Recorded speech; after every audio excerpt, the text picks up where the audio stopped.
Hello friends, स्वागत है आपका अपने यूट्यूब चैनल पे। आज हम आपको electrical engineering fourth semester diploma polytechnic के फोर्थ सेमेस्टर में लगने वाले subject TDEP transmission and distributions of electrical power subject को जितने MCQ क्वेश्चंस हैं वो सारे क्वेश्चंस एक ही वीडियो में 1 से लेकर के 100 यानी कि 100 क्वेश्चंस आपको इस सीरीज़ में मिलने वाली है। सभी के बारे में अच्छे से चर्चा करेंगे। हम आपको ऑप्शंस में टाइम न वेस्ट करते हुए हम आपको डायरेक्ट प्रश्न का आंसर बताएंगे और आप उस प्रश्न को आंसर को ध्यान में रखते हुए चलिएगा। चलिए पहला प्रश्न स्टार्ट करते हैं।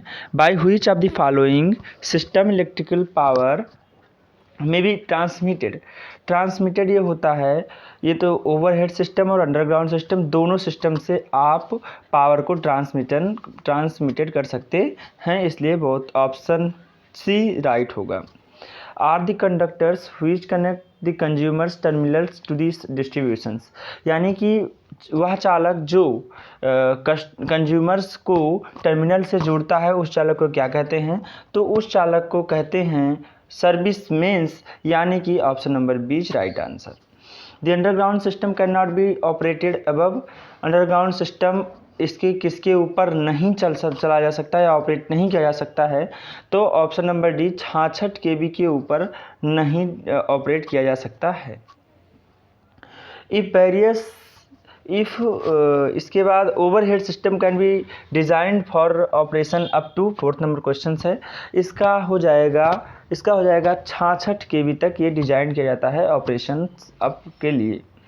If variable part of annual cost of account interest and depreciations on the capital outlay is equal to the annual cost of electrical energy wasted in the conductors, the total manual cost will be minimum and the corresponding size of conductor will be most economical. This statement is known as, अब देखिए जहाँ पर भी economical आ जाए यानी कि मितव्ययिता का सिद्धांत आ जाए, वहाँ पर आपके केल्विन नाम के वैज्ञानिक थे जिन्होंने मितव्ययिता का सिद्धांत दिया था कि किसी भी ट्रांसमिशन संचरण लाइनों के लिए किस तरीके से हम मितव्ययी रूप से उसका संचरण कर सकते हैं। इस तरीके से इन्होंने पाँचवा आंसर हो जाएगा केल्विनाज लॉ।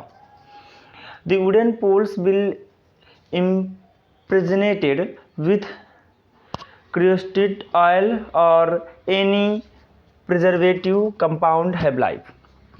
अब इसमें बात करिए, यदि किसी लकड़ी के खंभे पर क्रिस्टल ऑयल या प्रिजर्वेटिव कंपाउंड से उसके ऊपर लगा दिया जाए तो उसकी कार्यकाल कितना बढ़ जाता है? तो उसका कार्यकाल 25 से 30 वर्ष बढ़ जाता है। Which of the following material is not used for transmission and distribution of electrical power? निम्न में से कौन सा मटेरियल जो कि ट्रांसमिशन के लिए प्रयुक्त नहीं किया जा सकता है? तो टंगस्टन का प्रयोग ट्रांसमिशन के लिए नहीं किया जा सकता है क्योंकि इसकी उच्च प्रतिरोधकता होती है। उच्च प्रतिरोधकता होने के कारण इसमें अधिक हानियाँ होती हैं, लॉसेस होती हैं, जिससे कि हमारे जो होता है सिस्टम को काफ़ी खर्च करना पड़ेगा और हम उतने अच्छे तरीके से सुचारू रूप से बिजली का उत्पादन नहीं कर सकेंगे और उसका संचरण नहीं कर सकेंगे। Galvanized steel wires is generally used as, ये देखो गैल्वेनाइज्ड वायर जो स्टील जो होते हैं वो काफ़ी, चूँकि इसका मैकेनिकल स्ट्रेंथ काफ़ी मजबूत होता है, इसलिए इसका प्रयोग स्टे वायर, अर्थ वायर और स्ट्रक्चरल कंपोनेंट्स तीनों के लिए किया जा सकता है। इसलिए option number D answer right होगा क्योंकि ये सभी के लिए उपयुक्त होता है। The usual spans with RCC poles are, RCC poles के लिए यूजुअल स्पेंस कितना होता है निम्न में से? इसमें है 80 से 100, यानी कि ऑप्शन नंबर सी राइट हो जाएगा। द कोरोना इज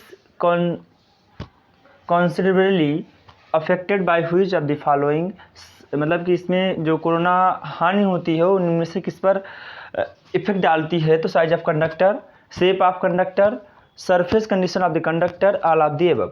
ये size of the conductor, shape of the conductor और surface condition of the conductor, ये तीनों जो होते हैं उपयुक्त सभी होगा इसका आंसर, क्योंकि कोरोना हानि जो होती है वो कोरोना हानि होती क्या है? जैसे कि हम मान लेते हैं ये कोई पोल है और पोल से कोई लाइन जा रही है, तार है, ये चालक है, कंडक्टर है, तो कंडक्टर ये जो है इसके कंडक्टर ये क्या होता है कि यहाँ पे उच्च ऊर्जा होने के कारण, उच्च ऊष्मा होने के कारण ये जो आपके आसपास में वातावरण होते हैं यहाँ पर भी इसका विद्युत ऊर्जा का संचालन होने लगता है, यानी कि ये जो वातावरण है वो भी विद्युत धारा के चालक के रूप में कार्य करने लगते हैं।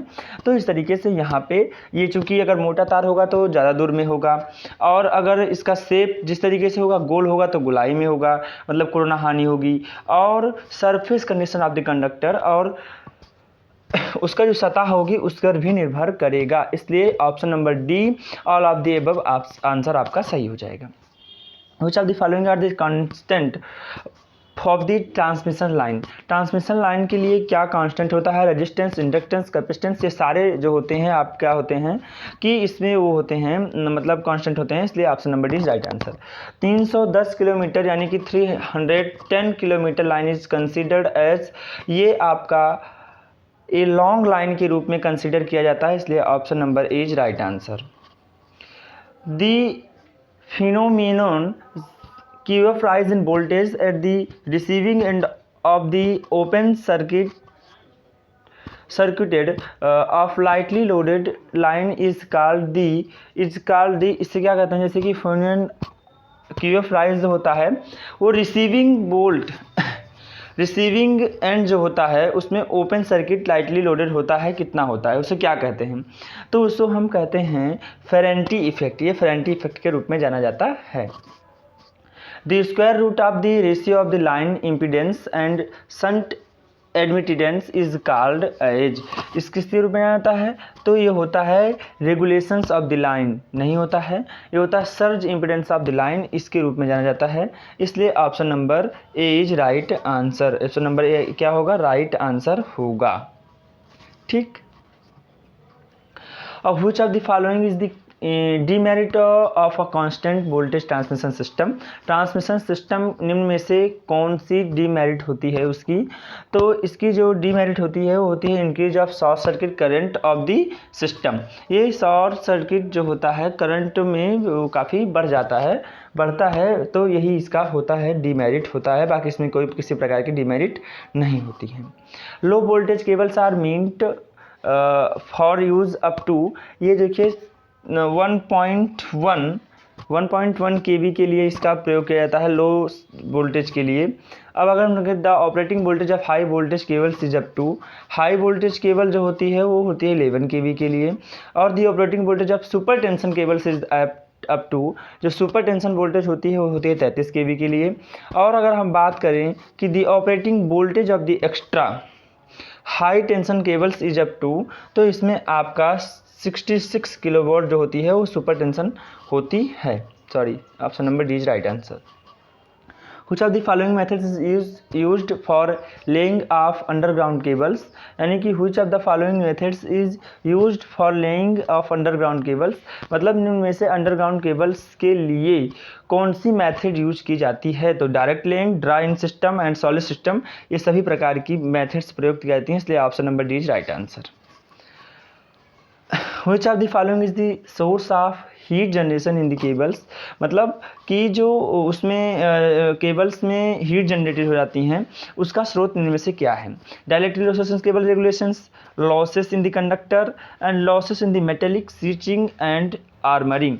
तो ऑल ऑफ द अबव, क्योंकि ये सभी जो परिवर्तन होते हैं कंडक्टर की losses, dielectric of cable insulations and losses of metallic switching and armouring, ये सारे जो होते हैं इसमें उत्तरदायी होते हैं, इसलिए option number is right answer. Due to which of the following reasons the cables should not be operated too hot. The oil में losses its viscosity and it में start drying off from higher levels. Expansions of the oil may cause of the seized the burst. Unequal expansions may created voids in the insulations which will lead of ionizations. The thermal instability may rise due to the rapid increase of dielectric losses with temperature. All of the above, यानी कि ये जो सारे ऊपर के नियम हैं वो सारे इस क्वेश्चंस के लिए फॉलो होते हैं, इसलिए option number is right answer. Which of the following DC distribution system is the simplest and lowest in first cost? क्या होता है कि which of the following DC distribution system के लिए कौन सी साधारण और निम्न होती है, निम्न कास्ट होती है इन प्रथम कास्ट। पहली कास्ट में निम्न में से क्या होती है, जो कि डिस्ट्रीब्यूशन डीसी डिस्ट्रीब्यूशन सिस्टम के लिए सिंपल और निम्न होती है। इसमें आपका रेडियल सिस्टम जो होता है वो आपके डीसी सिस्टम के लिए निम्न होती है और वो अप्लाई होता है। ठीक, अब हम बात करते हैं 24 क्वेश्चंस की। ए बूस्टर क्या है, निम्न में से क्या है? तो ये जो बूस्टर होता है सीरीज वाउंड जनरेटर, क्या होता है? सीरीज वाउंड जनरेटर होता है आपका ये booster. Besides the methods of the trial and error, which of the following methods is employed for solutions of network problem in the interconnect system? क्या होता है? Besides of method trial and error, which of the following methods is employed for solutions of network problems in interconnect system? interconnect में क्या होता है, नीचे दिए गए में से कि जो कि नेटवर्क प्रॉब्लम क्रिएट करता है।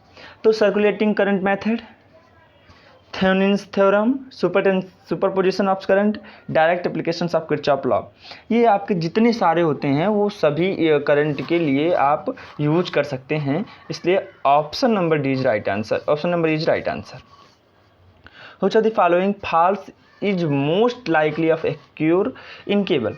केबल में क्या होता है, मोस्ट जो होता है ज़्यादातर फॉल्स कहाँ पर आते हैं? तो क्रॉस ऑफ शॉर्ट सर्किट पे fault, open circuit fault, breakdown of cable fault, ये सारे फॉल्ट्स आया करते हैं। इसलिए option number D is right answer. अगर हम 27 क्वेश्चंस की बात करें तो because of damage to the lead switch of a cables is, ये है देखिए, crystallisations of the lead through vibrations, chemical actions on the lead when buried in the earth, mechanical damage, all of the above. Crystallisations और chemical action और mechanical damage, यांत्रिक विकृति, ये तीनों प्रकार जो तीनों हैं उपयुक्त तीनों होते हैं, इसलिए all of the above answer right होगा। The voltage of the single phase supplies of residential consumers is, जो सिंगल फेज सप्लाई होती है वो कंज्यूमर्स कितने प्राप्त करते हैं सिंगल फेज सप्लाई में? तो सिंगल फेज सप्लाई में आपका 230 वोल्ट या 220 वोल्ट प्राप्त करते हैं। Most of the high voltage transmission line is India are, मतलब कि भारत में क्या होता है कि सबसे उच्चतम वोल्टेज की कौन सी आवृत्ति होती है? आवृत्ति 50 होती है, बट इसमें सबसे उच्चतम किलोवाट की लाइन्स क्या होती हैं? तो हमारे इंडिया में सबसे उच्चतम जो होती हैं वो होती हैं underground, overhead, either of the above and none of the above. देखो, तो अंडरग्राउंड और ओवरहेड दोनों प्रकार के दोनों सिस्टम ट्रांसमिशन लाइन्स में हमारे कार्य करते हैं भारत में। तो option number B right answer होगा, सी राइट आंसर होगा। ठीक, सॉरी, ओवरहेड सिस्टम में क्या होता है, ट्रांसमिशन लाइंस में वोल्टेज हाई होते हैं, तो ओवरहेड सिस्टम आपका होगा आंसर। गलती से मिस्टेक हो गया है, तो option number B is right answer. ठीक, अब हम चर्चा करते हैं the distributions for residential areas are, मतलब कि डिस्ट्रीब्यूशंस के लिए रेजिडेंटल एरिया कौन सा है? Single phase, 3 phase 3 wire, 3 phase 4 wire and none of the above. देखो, 3 फेज 4 वायर जैसे कि आर वाई भी 3 फेज हो जाता है, 4 वायर इसमें न्यूट्रल भी होता है, तो 3 फेज 4 वायर हो जाता है। इसलिए option number C is right answer. The conductor of the overhead lines are solid, और आर क्या होते हैं? The conductors of overhead lines, overhead lines के कंडक्टर कैसे होते हैं? सॉलिड होते हैं। इसके बाद स्टैंडर्ड होते हैं, both solid and standard and none of the above. देखो, इसमें क्या होता है कि स्टैंडर्ड होते हैं, जो भी आपके वो होते हैं इसमें स्टैंडर्ड होते हैं overhead conductors. High voltage transmission line use, मतलब हाई वोल्टेज ट्रांसमिशन लाइन किसके लिए यूज किया जाता है? तो सुपर सस्पेंशन इंसुलेटर्स उसमें प्रयुक्त किए जाते हैं, किसमें? हाई वोल्टेज ट्रांसमिशन लाइन के लिए। Multi core cables generally use, multi core जिसमें बहुकोरीय केबल्स किस लिए सामान्यतः उपयोग की जाती हैं? स्क्वायर कंडक्टर्स के लिए, सर्कुलर कंडक्टर्स के लिए, रेक्टेंगुलर कंडक्टर्स के लिए, सेक्टर शेप्ड कंडक्टर्स के लिए, नॉन ऑफ द अबव। इसमें सेक्टर शेप कंडक्टर्स के लिए प्रयुक्त किए जाते हैं, इसलिए option number D is right answer. अब अगर हम बात करें 34 क्वेश्चंस के, distribution line in the India generally use. Distribution lines in India में डिस्ट्रीब्यूशन लाइन किस पे प्रयोग किए जाते हैं? अधिकतर आप देखते होंगे कि आपके ग्रामीण इलाकों या शहरी इलाकों में ज़्यादातर जो आरसीसी पोल्स पे आपकी अभी डिस्ट्रीब्यूशन की जाती हैं इंडिया में। Option number B is right. The material commonly used for insulations in high voltage cables is the material commonly used for insulation in high voltage cable. High voltage cables में क्या होता है कि commonly मतलब कि सामान्य तौर पर कौन सा मटेरियल यूज किया जाता है? तो आपका क्या यूज किया जाता है इसमें? आपका यूज किया जाता है पेपर यूज किया जाता है। क्या यूज किया जाता है? पेपर यूज किया जाता है। The load on distributor system are generally, the load of distributor system are generally, मतलब कि डिस्ट्रीब्यूटर्स के लोड सिस्टम में जनरली क्या है? बैलेंस होना चाहिए, अनबैलेंस होना चाहिए, आइदर ऑफ द एबव होना चाहिए। देखिए जो आपका the loads and on distributor system are generally unbalance होता है। ठीक, कितना होता है? अनबैलेंस होता है। The power factor of industrial leads is generally unity, lagging, leading and zero. इसमें क्या होता है? The power factor of industrial loads is generally lagging होता है। क्या होता है? लैगिंग होता है, पश्चगामी होती है। Overhead line generally use, overhead line में जनरली क्या यूज किया जाता है? ACSR वायर्स प्रयुक्त किए जाते हैं generally. In transmission lines the cross arm are made of copper, wood, RCC, steel. ये स्टील की बनी होती हैं। स्टील जो कि मैकेनिकल स्ट्रेंथ इसकी अच्छी होती है, इसलिए स्टील का प्रयोग किया जाता है। The material generally used for armour of high voltage cables. High voltage cable armour किसके लिए प्रयोग किया जाता है? आर्मर के लिए क्या प्रयोग किया जाता है? तो आर्मर के लिए भी स्टील का प्रयोग किया जाता है क्योंकि इसकी मैकेनिकल स्ट्रेंथ अच्छी होती है। Transmission line insulators are made of, transmission line insulator किसके बने होते हैं? तो ये किसके बने होते हैं? पोर्सलिन के बने होते हैं। ठीक, सामान्यतः ये पीवीसी के भी बने होते हैं। ठीक, पीवीसी के। The material commonly used for sheath of underground cables is, the material commonly used for मतलब कि अंडरग्राउंड केबल्स में सीच के लिए निम्न में से कौन सा मटेरियल सामान्यतः प्रयोग किया जाता है? तो आपका लेड प्रयोग किया जाता है सामान्यतः।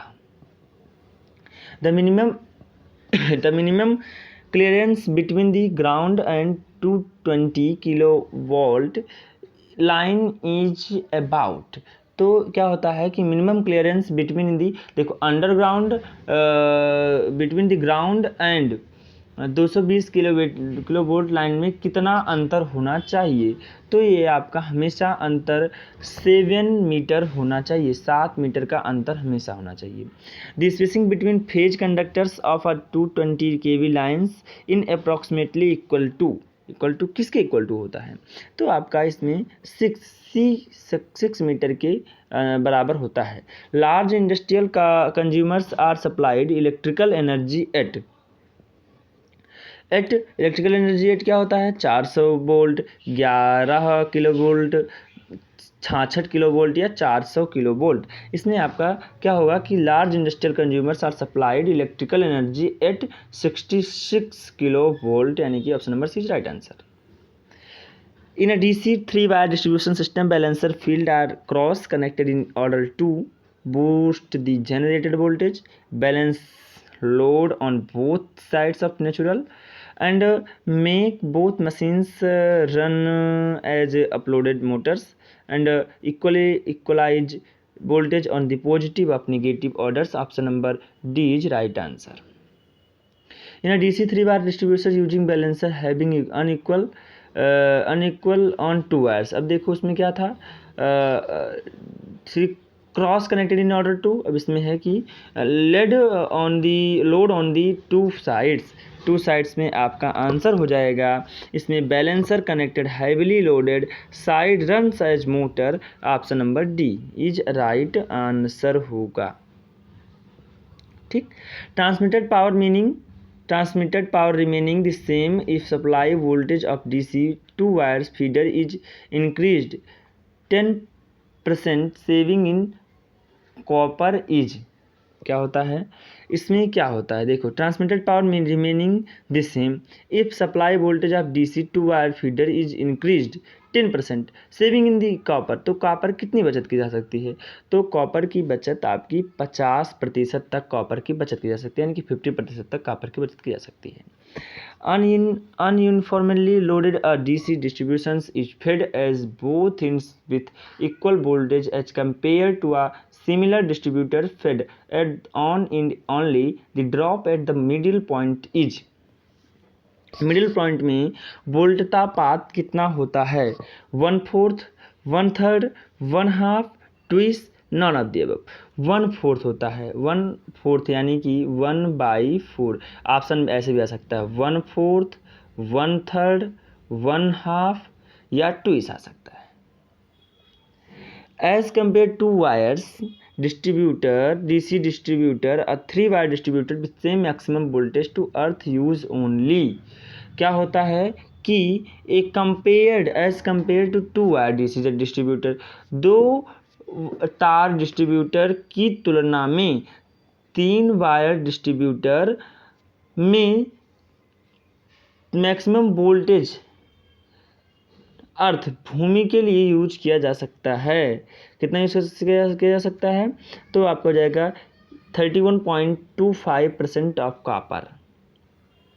Which of the following is usually not the generating voltage? Which of the following is usually not the generating voltage? तो आपका इसमें हो जाएगा ऑप्शन नंबर सी 51 का, option number C is right answer 11 kV। For an overhead line the surge impedance is taken as, इसमें हो जाएगा आपका 100 to 200, यानी कि option number C is right answer. The percentage of ozone due to the corona is harmful because it, क्या होता है इसमें, it coats the material, coats of material, ठीक, हाँ। A feeder in a transmission system feeder power to distributors, generating stations, service means all of the above. इसमें क्या होता है कि a feeder in transmission system feeds power to, ये किसको देता है, तो ये डिस्ट्रीब्यूटर को, फीडर डिस्ट्रीब्यूटर को देता है, डिस्ट्रीब्यूटर सर्विस मीन्स को देता है। A power transmitted will be maximum when corona losses are minimum, इसमें reactance is high, sending end voltage is more. क्या होता है, सेंडिंग एंड वोल्टेज ज़्यादा होता है, तब आपका क्या होता है कि पावर अधिक ट्रांसमिटेड की जा सकती है। Option number C is right answer. A 3 phase 4 wire system is commonly used on, किसके लिए प्रयोग किया जाता है, तो आपका इसमें सेकेंडरी डिस्ट्रीब्यूशंस के लिए इसका प्रयोग किया जाता है। Which of the following materials is used for overhead transmission lines? तो आपका overhead transmission lines के लिए किसका प्रयोग किया जाता है, तो आपका इसमें any of the above, steel, cold aluminium, galvanised steel और कैडमियम कॉपर, यानी कि इसमें से किसी भी का आप प्रयोग कर सकते हैं क्योंकि सबकी मैकेनिकल स्ट्रेंथ अच्छी होती है। Which of the following is not constituent for making porcelain insulator, मतलब पोर्सलिन इंसुलेटर का निम्न में से किस बनाने के लिए निम्नलिखित से क्या प्रयोग नहीं किया जा सकता है, तो क्वार्ट्ज और इसमें सिलिका का प्रयोग नहीं किया जा सकता है। Option number D. There is greater possibility of occurrence of corona during मतलब कि कोरोना हानि ग्रेटर कब होगी, किसके दौरान होगी, इसमें आपको बताना है। तो आपका इसमें होता है कि व्हेन ह्यूमिड वेदर होगा, जब आपका वेदर जो मौसम होता है उस तरीके से, जब आपका ठंड मौसम होता है तब आपका ऐसे होता है। कुछ of the following release is used on long lines, impedance relay, मोह रिले, रिएक्टेंस रिले, या आपका इसमें से नन ऑफ द दीज। तो मोह रिले इसमें प्रयोग किया जा सकता है। The steel used in steel cord conductors is usually alloy steel, stainless steel, mild steel और high speed steel, और इसमें आपका प्रयोग किया जाता है mild steel। Which of the following distributor system is more reliable? तो आपका ring main system is more reliable होता है। Which of the following characteristics should the line supported for transmission lines possess? तो आपका इसमें low cost, high mechanical strength, longer life and all of the above, तीन ये सारों सही हो जाएगा। Transmission voltage of 11 kV is normally used for distance up to, इसमें हो जाएगा 20 to 25 kV। Which of the following regulation is considered best? मतलब कि रेगुलेशन यानी कि विनिमक जो होता है रेगुलेशन में से कौन सा कंसिड बेस्ट होता है? तो आपका इसमें 2% होता है। Skin effect is proportional to, skin effect किसके प्रोपोर्शनल होता है, किसके अनुपाती होता है? तो आपका कंडक्टर डायमीटर के, जैसे कि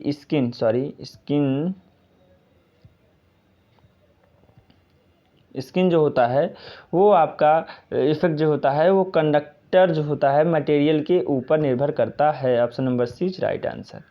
ए conductor due to the sag between two, अब देखो सैग क्या होता है? सैग होता है झोल जो आ जाता है उसमें, जैसे कि तार जो होते हैं, जैसे कि देखो अब झोल तो आपको समझा देते हैं, ये पोल फर्स्ट है, ये पोल सेकंड है। अब देखो ये जो ऐसे इस तरीके से चालक तार जाते हैं, तो ये जो होता है ये चीज़, इसको ही हम क्या कहते हैं? झोल कहते हैं, इसको सैग कहते हैं। ठीक, a conductor due to the sag between two supported takes the from semicircle, triangle, ellipse, catenary. तो आपका कंटेनरी रूप से इसमें होना चाहिए, तो आपका option number D is right answer. In ACSR conductors the insulations between aluminium and steel conductors is, क्या होते हैं कि बिटवीन के होते हैं वर्निश के, नो इंसुलेटेड इज रिक्वायर्ड, मतलब इंसुलेशन की कोई ज़रूरत नहीं होती है। Which of the following bus bar schemes bus has lowest cost? Single bus bar scheme में कम कीमत लगती है। Option number B is right answer. Owing of skin effect में क्या होता है? Portions of the conductor near the surface carries more current and core of the conductors carries less current. आपका option number B is right answer. ठीक, by which of the following methods strings efficiency can be improved? मतलब कि किस method के द्वारा string efficiency improve होती है? तो आपका option number D is right answer. इसमें एनी ऑफ द अबव, यानी कि using of guard ring, grading the insulator, using long cross arm, या इसमें से किसी भी प्रकार की आपको उपयोग कर सकते हैं। In aluminium conductor steel core is provided to, aluminium conductors में स्टील कोर क्या मैकेनिकल स्ट्रेंथ प्रोवाइड करती है, इंक्रीज दी टेंसिल स्ट्रेंथ। आपका option number D is right answer हो जाएगा, आपको कभी से बता रहे हैं हम। अब देखो, by which of the following a bus bar is rated? A bus बार में से क्या रेटेड होता है? तो करंट क्या रेटेड करता है? तो current, voltage, frequency and short, ये सारे जो होते हैं वो होते हैं short current time. A circuit is disconnected by isolators when, मतलब एक सर्किट कब आइसोलेटर से डिस्कनेक्ट होती है? जब क्या होता है कि there is no current in the line, जब लाइन में कोई करंट नहीं होता है तो वो डिस्कनेक्टेड होता है। Option number B is right answer. For which of the following equipment current parting is not necessary? क्या होता है कि किसके लिए, किस इक्विपमेंट के लिए करंट रेटिंग की ज़रूरत नहीं होती है? तो ऑप्शन नंबर इसमें होगा आइसोलेटर के लिए करंट रेटिंग की कोई आवश्यकता नहीं होती है। In substations the following equipment is not installed, तो इसमें आपका option number is right answer, exciters. Corona usually occurs when the electrostatic stress in air around the conductor exists। इसमें आपका option number D 30 kV। The voltage drop for constant voltage transmissions is corresponding by installing synchronous motor। The use of Riemann strand type insulator is made where the conductors are, when the conductors are, जहाँ पे conductors होते हैं, यहाँ पे आपका dead ended and at the intermediate इंटरकटेड से दोनों होगा, इसलिए option number C is right answer.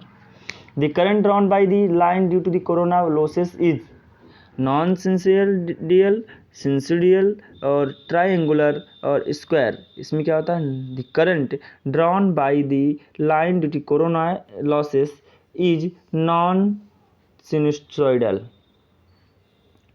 Pin type insulator are generally not used for voltage beyond, मतलब कि पिन टाइप इंसुलेटर निम्न में से किसके लिए प्रयुक्त नहीं किए जा सकते हैं, तो आपका 33 kV यानी कि 33 kV। Aluminium has a specific gravity of, मतलब एल्युमिनियम के लिए कितनी ग्रेविटी होती है, तो 2.7। For transmission of power over a distance of 200 kilometers, the transmission voltage should be कितना हो सकता है, मतलब कि आपका transmission power over distance 200 kilometre कितने हो सकते हैं, 200 किलोमीटर किसके लिए प्रयुक्त होते हैं, तो आपका 132 किलोवाट के लिए 200 किलोमीटर प्रयुक्त किया जा सकते हैं। The aluminum as compared to copper, all the following factors have higher values expected except, मतलब एल्युमिनियम कापर की तुलना में एल्युमिनियम के लिए निम्न में से कौन सा फैक्टर जो होता है वो हायर वैल्यू एक्सेप्ट करता है, मतलब प्रस्तुत करता है, तो इसमें आपका option number B electrical conductivity. Which of the following equipments of regulating the voltage in distribution feeders will be most economically, तो आपका इसमें बूस्टर ट्रांसफार्मर के लिए आपका ये होता है।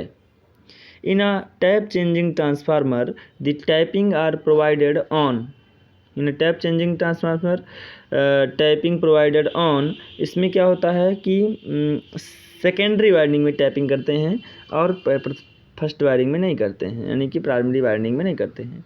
Constant voltage transmissions entails the following disadvantage, मतलब कांस्टेंट वोल्टेज ट्रांसमिशंस में इंटेल्स द फॉलोइंग डिसएडवांटेज, तो आपका इसमें आपका short circuit current of the system is increased, ठीक। On which of the following factors skin effect depends, skin effect निम्न में से किस पर निर्भर करता है, तो वो निर्भर करता है size of the conductor.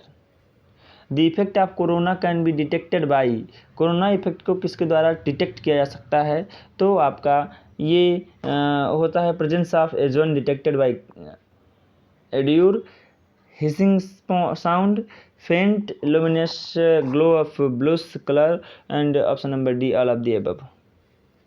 For transmission of power over a distance of 500 kilometers, the transmission voltage should be इसमें आपका option number A 150 to 2020 kilovolt. In the analysis of which of the following lines shunt capacitance is neglected, तो आपका इसमें हो जाएगा short transmission lines जो होती हैं वो आपकी कैपेसिटेंस इज नेग्लेक्टेड होती हैं। When the interconnector between two stations has large reactance, तो आपका इसमें आपका क्या होता है कि the stations will fall out of step because of the large angular displacement between the stations. Option number C is right answer. The frequency of voltage generated in case of generator can be increased by क्या होता है, adjusting the governor, हो सकता है आपका adjusting the governors।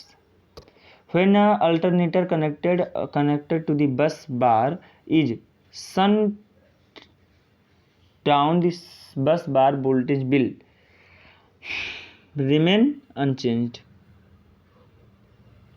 The angular displacement between two interconnect stations is mainly due to इसमें आपका armature reactance both alternators.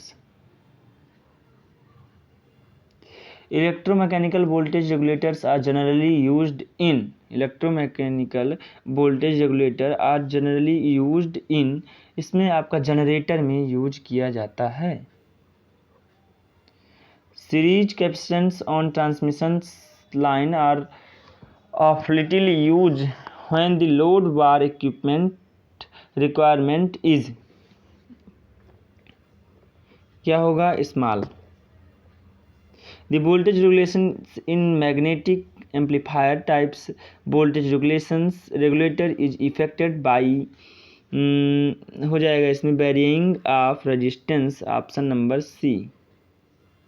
When a conductor carries more current on the surface as compared to core, it is due to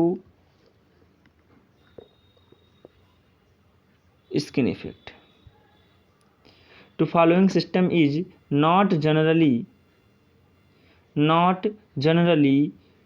used इसमें क्या होता है, the following system is not generally used, तो generally use नहीं किया जा सकता है कौन सा सिस्टम, तो आपका इसमें 1 फेज 3 वायर जल्दी से यूज नहीं किया जा सकता है, बाकी सारे यूज करते हैं। The skin effect of conductors will reduce as the skin effect of conductor यानी कि चालक का स्किन इफेक्ट रिड्यूज होता है। कैसे रिड्यूज होता है, कौन सा रिड्यूज होता है, तो इसमें फ्रीक्वेंसी इंक्रीज नहीं होता। Resistivity of conductor material increases, जब मटेरियल इंक्रीजेज होता है रेजिस्टिविटी कंडक्टर की इंक्रीज होती है तो आपका स्किन इफेक्ट कंडक्टर से रिड्यूज होता है। When a leap conductor a public electric supply breaks down and touch the earth which of the following will happen, तो इसमें आपका current will flow to earth, यही आपका इतना सारा आंसर हुआ। और भी लेटेस्ट वीडियो पाने के लिए आप हमारे चैनल को सब्सक्राइब कीजिए, लाइक कीजिए तथा अपने दोस्तों के साथ शेयर जरूर कीजिए और बेल आइकन को प्रेस कीजिए और हमारे चैनल के साथ लगातार बने रहिए। अपने दोस्तों के साथ ज़्यादा से ज़्यादा शेयर कीजिए जिससे मैं आने वाले अगले सेमेस्टर में लाइव क्लास आप लोगों को पढ़ा सकूँ। उसके लिए आपकी हेल्प की आवश्यकता है और हम दोनों का हमारा और आपका सहयोग ही हमारे अपने इस प्लेटफॉर्म को आगे ले जा सकता है। Thank you.